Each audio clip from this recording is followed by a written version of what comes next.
ihamba inhliziyo ithi yebo hayi woza mfowethu sibambe izandla sivuse izulu izulu liyavuma izulu liyavuma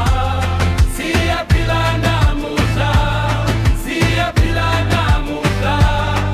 izulu liyavuma izulu liyavuma nani woza nomna nani woza nomna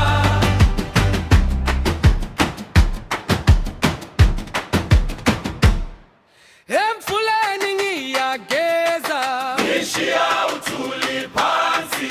amadlozi angibiza